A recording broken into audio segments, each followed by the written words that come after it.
Hello everyone. तो कैसा रहा वीडियो नंबर 1 जिसमें मैंने आपको समझाया कि ऑडिटिंग क्या है, ऑडिटर कौन होता है, एक बहुत ही खूबसूरत से एग्जांपल को लेके जिसमें हमने ओवरऑल कंसेप्ट समझ लिया कि ये ऑडिट क्यों कराया जाता है।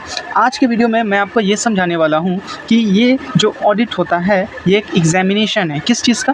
फाइनेंशियल स्टेटमेंट का। अब सवाल ये उठता है कि ऑडिटर आएगा, इस फाइनेंशियल स्टेटमेंट को एग्जामिन करेगा, लेकिन ये फाइनेंशियल स्टेटमेंट जिसके ऊपर ये अपना ओपिनियन देगा, ऑडिटर ये चेक करेगा सबसे पहले कि ये फाइनेंशियल स्टेटमेंट सही तो है, इसमें किसी तरह का गड़बड़ तो नहीं है। अब सवाल उठता है कि ये ऑडिटर कैसे पता करेगा? बहुत ही प्यारा सा आंसर है। एक स्टोरी टेक्निक के साथ मैं आपको इसे क्लास में ही याद करा दूंगा। बस आपको मेरे साथ साथ स्टोरी को विजुअलाइज करते रहना है। चलिए शुरू करते हैं। हमेशा याद रखिए, सबसे पहला पॉइंट, जो अकाउंट्स होते हैं, ये जो अकाउंट्स बनते हैं, ये जो अकाउंट्स हैं, ये किसके हिसाब से बनते हैं? बुक्स के हिसाब से।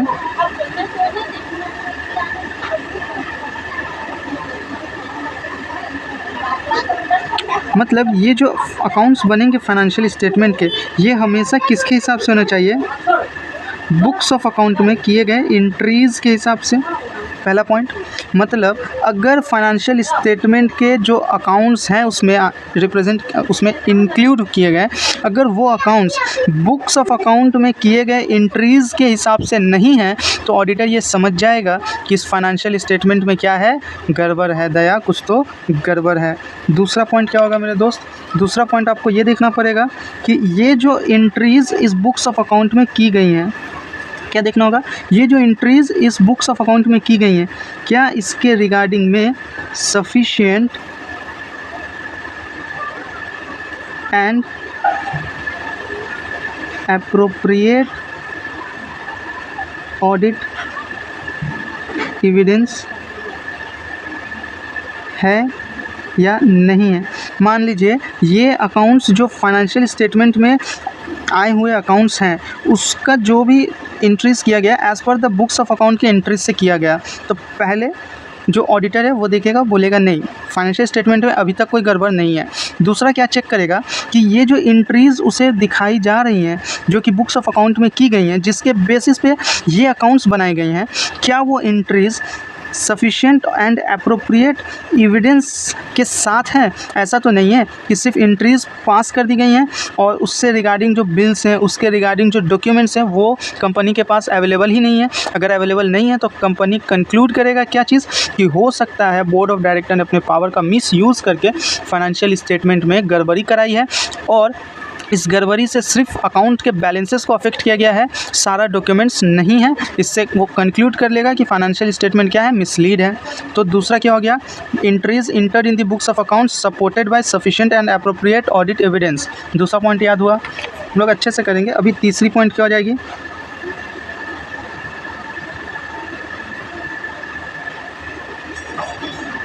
तीसरा पॉइंट क्या हो जाएगा? मेरे साथ बोलना। None of the entries have been omitted and no entries which is not in the books of account found place in financial statement. मतलब तीसरी बात क्या है कि ऑडिटर इसको देखा, उसके बाद ऑडिटर क्या देखेगा कि कोई ऐसा एंट्री तो नहीं है जो गलती से बुक्स ऑफ अकाउंट में आना या इस अकाउंट में ट्रांसफ़र होना रह गया है, या ऐसा तो कोई एंट्री नहीं है जो फाइनेंशियल स्टेटमेंट के अकाउंट्स में तो आ गए हैं लेकिन एक्चुअल में ऐसा कोई ट्रांजैक्शन कभी हुआ ही नहीं था। अगर ऐसा कुछ हो रहा है मतलब फाइनेंशियल स्टेटमेंट में गड़बड़ है, फाइनेंशियल स्टेटमेंट सही नहीं है। तीन हो गया। अब चौथा यहाँ देखिए आप, जो भी फाइनेंशियल स्टेटमेंट्स बने हैं इसमें कुछ इन्फॉर्मेशन होगा,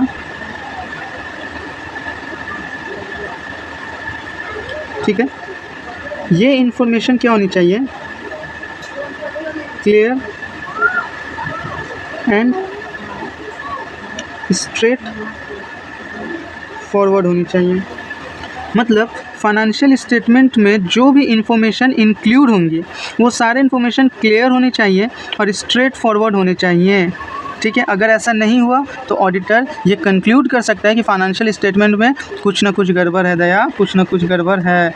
अब चौथी हो गई। पांचवी बात हम लोग क्या बोलेंगे कि फाइनेंशियल स्टेटमेंट में जो अमाउंट्स आती हैं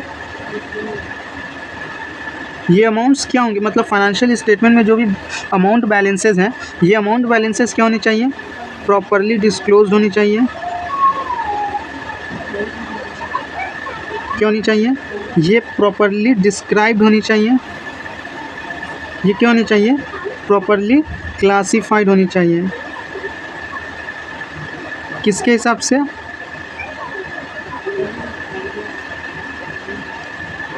एज पर अकाउंटिंग स्टैंडर्ड्स। ठीक है, मतलब फाइनेंशियल स्टेटमेंट में जो भी अमाउंट्स हम लोग लिखते हैं वो अमाउंट्स अकाउंटिंग स्टैंडर्ड को ध्यान में रखते हुए हम लोग प्रॉपरली क्लासिफाइड करेंगे, प्रॉपरली डिस्क्राइब करेंगे, प्रॉपरली डिस्क्लोज करेंगे।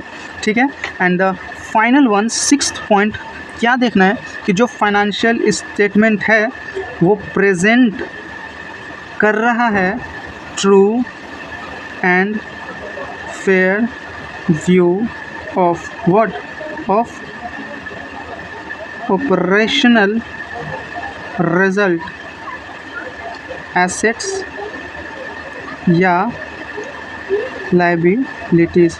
मतलब जो फाइनेंशियल स्टेटमेंट का ऑडिट हम लोग करने गए हैं क्या वो सही से दर्शा रहा है ट्रू एंड फेयर व्यू।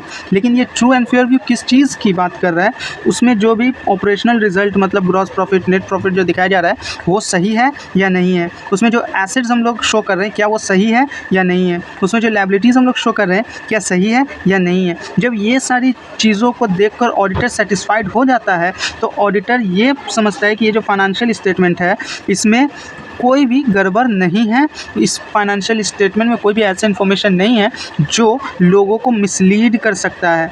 तो हम लोग यहाँ इस हिसाब से फिर ऑडिटर अपने ऑडिट को प्लान करेगा और कौन सा एरिया में कितना टाइम देना है, कितना रिस्क है किस एरिया में, वो आइडेंटिफाई कर लेगा। तो चलिए एक बार हम लोग सेम चीज़ को बुक से रीड कर लेते हैं और आज का टॉपिक कंक्लूड करते हैं। तो जैसे कि आप देख सकते हैं, the person conducting this task, मतलब जो पर्सन है ऑडिट करने के लिए आया है, शुड टेक केयर, उसको ध्यान रखना है टू इंश्योर दैट, कि वो क्या करे, that financial statement would not mislead anyone. मतलब जो ऑडिटर ऑडिट करने के लिए आ रहा है वो इस चीज़ का ध्यान रखे कि जो फाइनेंशियल स्टेटमेंट है वो किसी को मिसलीड ना कर दे, किसी को धोखा ना दे दे, किसी के दिमाग में कुछ गलत मिसकंसेप्शन डेवलप ना कर दें। अब ये कैसे हो सकता है कि हम लोग कैसे पता करें कि फाइनेंशियल स्टेटमेंट मिसलीड नहीं है। तो मेरे स्टोरी टेक्निक के हिसाब से सबसे पहले आपको आंख बंद करना है और याद करना है कि एक तरफ क्या होता है, अकाउंट्स होते हैं, एक तरफ क्या होता है, अकाउंट्स होता है, दूसरा तरफ क्या होता है, बुक्स ऑफ अकाउंट होता है। तो जो ये अकाउंट्स हैं ये उस हिसाब से बनेंगे, मतलब ये उस एंट्रीज़ के हिसाब से बनेंगे, बेसिस पे बनेंगे जो एंट्रीज़ इंटर्ड हुई हैं बुक्स ऑफ अकाउंट में।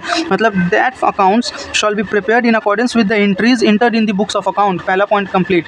आइए इस पॉइंट को हम लोग बुक से रीड कर लेते हैं। बुक में क्या लिखा हुआ है, the accounts have been drawn up with reference to the entries in the books of account. वही बात लिखा हुआ है कि जो भी फाइनेंशियल स्टेटमेंट के अकाउंट्स बनेंगे वो किस हिसाब से बनेंगे, with the reference to the entries, मतलब उन एंट्रीज को ख्याल में रखते हुए बनेंगे जो कि इन द बुक्स ऑफ अकाउंट, जो कि बुक्स ऑफ अकाउंट में इंटर्ड हुई हैं। ठीक है, क्लियर हो गया। दूसरा पॉइंट मैंने क्या बोला था, आंख बंद करके याद कर सकते हैं आप कि क्या कहा गया था। जो अकाउंट्स हैं वो बुक्स ऑफ अकाउंट में की गई एंट्रीज के हिसाब से बनेंगी, एक बात। दूसरा, उन बुक्स ऑफ अकाउंट में जो एंट्रीज आई हैं ये entries supported by sufficient and appropriate evidence होना चाहिए।